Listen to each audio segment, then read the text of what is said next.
Previously on Love in the Crossfire, suddenly a noise cuts through the air as an unknown bright light flashes like a fire alarm unlatched. But they realize it's the generators in the neighborhoods losing power and then flickering back on. They both laugh. At this point, Emeka suggests to Nneoma that it's time to leave Ebonyi State and head to River State. The next day, they are having fun, showing a wide range of emotions as they pack. Emeka suggests they change clothes before getting on the bus to make sure they don't stand out too much. He adds, "Looks like we're cutting it close again, always the 11th hour with us." At one point, the wind blows the curtains closed, a metaphor that maybe they are making the right choice. On the bus, Nneoma sits by the window, thrilled to be with Emeka. At one point, she looks at him as if to flirt, then turns her attention outside. She takes a selfie and, at other times, sits back to enjoy the experience. However, they soon notice something strange.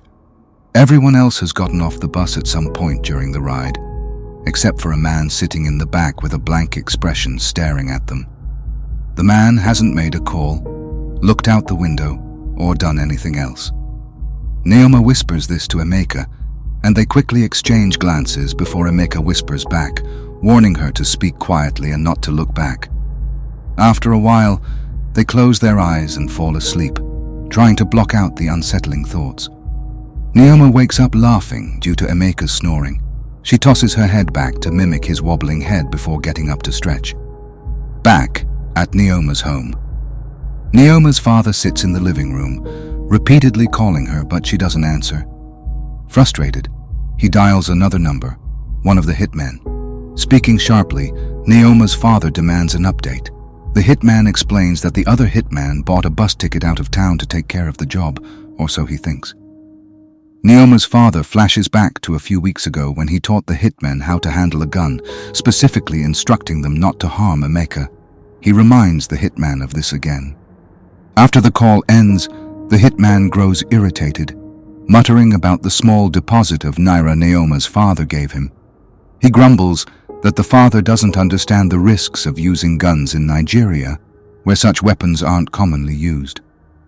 Meanwhile, Nneoma and Emeka finally arrive at their destination, but the check-in process takes a long time as several couples in matching wedding outfits hold up the line. When Emeka and Nneoma finally make it to their room, they talk. Emeka suggests they change clothes and go out to have some fun. He wants to take her to a local market to hear some good music before heading out for dinner. They enjoy the vibrant music and laugh together before moving to the restaurant. Throughout the meal, Emeka explains the importance of African food, and Nneoma listens intently while chatting with the person who prepared their meal. Emeka and Nneoma share brief moments of gazing at each other, their growing love evident. They continue talking and enjoying the experience.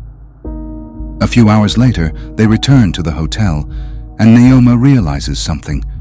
She never asked Emeka about his father. Emeka's mood shifts as he begins to explain. According to his mother, his father was always involved in shady dealings. Emeka recounts how his father often carried a hatchet and frequently boasted about it. One time, his father forced a farmer to sign over his land, claiming he owned one of the finest hatchets Nigeria could produce.